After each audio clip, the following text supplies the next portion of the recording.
Hello, y'all. It's the 404 Heels, one half. Your boy Aaron. We doing the 3 ups, 3 downs for this week's episode of Raw on November 4th. Already, I'm going to start with that down. We already know it's pre-recorded.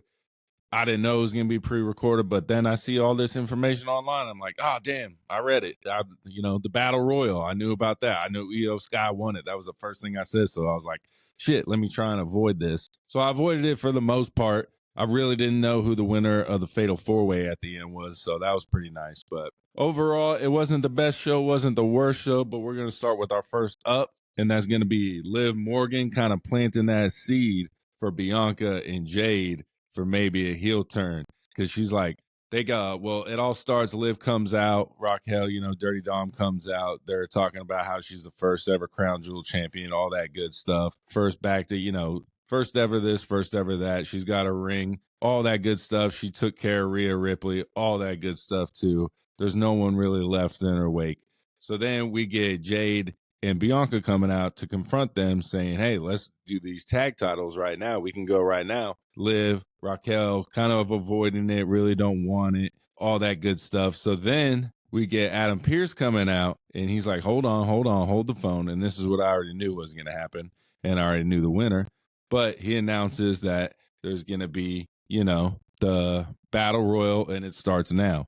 But when they're kind of getting ready, Liv says, watch out for that knife that Bianca is eventually going to stab in your back. So we'll see. The seed is planted, like I like to say. The seed is planted.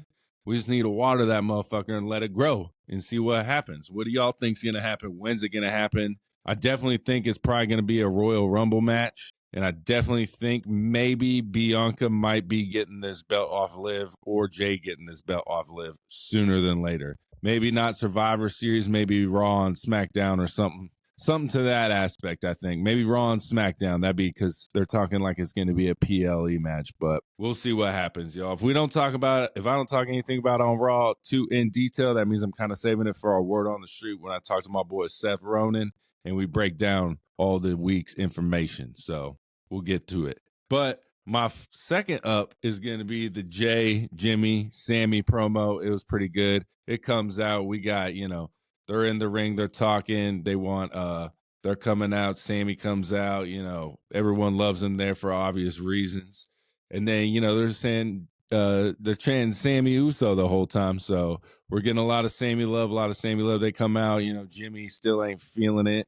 He's like, he ain't family. Jimmy's like, hey, man, he's family. He did this for us. Sami reminds him of that Jimmy's the one that brought him into the Bloodline, and they were first boys, and he had his back first. All this reminded, I still think there might be a heel turn in there for Sami, but we'll see. But Jay asked him to come visit them on Friday, so we're going to get all 4 of the original Bloodline. You got Sami, you got Jimmy, you got Jay, and you got Roman all in the ring at the same time on Friday discussing what happened at Crown Jewel. I think Roman's going to be a little pissed. Jimmy will be a little pissed. Maybe we'll get a feud within a feud. Maybe we'll get a bloodline within a bloodline within a bloodline feud. That'd be cool. Layers. Add the layers. I'm here for it. And then my last up is going to be the Fatal 4-Way. I felt like it was rushed, but the best part was my boy Bronson motherfucking Reed coming in and wrecking shop. Dom avoiding it the whole time. My other boy, I love him both. It was so good. He was avoiding it. It was awesome. You had Bronson just wrecking shop. Tsunami.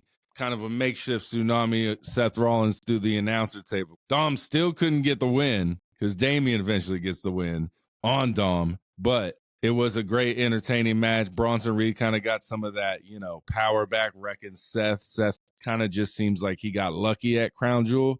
Because, my boy Bronson Reed got up right away. So we'll see where it goes from there. I'm excited to see where Bronson Reed is. Someone online was like, he's young. Man, he ain't young. He ain't got plenty of time. He's 36. He finally made it to the big leagues. He's trying to get that big league push, and I'm here for it. So I thought he should have won at Crown Jewel. He didn't. But we'll see what goes from here. There's still more to tell. Then we're going to go to my first down. I'm going to say War Raiders. They're boring as the Viking Raiders. They seem kind of boring right now. They're the number 1 contenders for the Judgment Day belts. Cool. Let's get that over with. Obviously, the War Raiders are not going to win that. It makes no sense. You can't have a better rivalry with, like, let's say the Street Profits or anyone else. There's so many more better tag teams for men than these War Raiders. But, we got New Day coming up on 10 years and their story. That'd be a better compelling story to have them go for the belts again, in my opinion, than the War Raiders. But their finishing move, War Machine, is just like a clothesline off the second rope kind of thing. It's cool. It's whatever, but I don't know. We'll see where they're going with it at AAA. I always say, I'm with Sam Roberts, man. You got to let them cook a little bit. You can't just judge it off 2-3 weeks. You got to see what happens, And sometimes you get Baron Corbin comes back on SmackDown, and then, 2 months later, he's released. So shit happens. I hear there's more releases coming down too. Omos is rumored to be at top of that list, but we'll talk about that on Word on the Street every Thursday here on YouTube and Spotify. But my second down is going to be Chad Gable, an American made, man. He gets pinned against Dragon Lee. What a downfall, man. He was a favorite to be the Intercontinental Champion. He was our favorite. And now he's in a group that no one really cares about, with a storyline that no one really cares about, and he's getting pinned by someone who no one really cares about.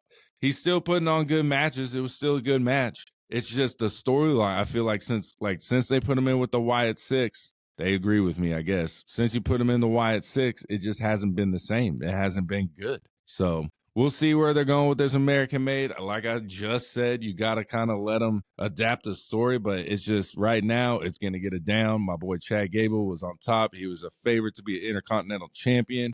He should have been champion. People said he should have been the one to beat Gunther, not Sami Zayn. But now there's no way you could see Chad Gable's character right now being in the mix for the Intercontinental Championship. There's no way. Unless Braun Breaker gets involved with Chad Gable, then you could see it. But right now, there is no way. There's no way. And then my last down is going to be how all the wrestlers that we're going to get, everyone was talking shit about my boy Dirty Dom, man. They're like, we're going against 3 great wrestlers and Dirty Dom. 3 great wrestlers. Dirty Dom. Fuck y'all, man. That's messed up. Give my boy some respect. He'll be a champ later in the road. Future GOAT, like I always say. Let's go, Dirty Dom. Yeah, that's going to be my 3 ups, 3 downs. What'd y'all think of the show? Like, comment, subscribe. Let us know. We doing fan questions. Send those into 404heels@gmail.com. We'll answer them live on our fan questions every Thursday. We appreciate the questions coming in, y'all. Much love. But that'll do it for Raw 3 ups, 3 downs. Short and sweet. Let's get back to no pre-recorded episodes. Let's go.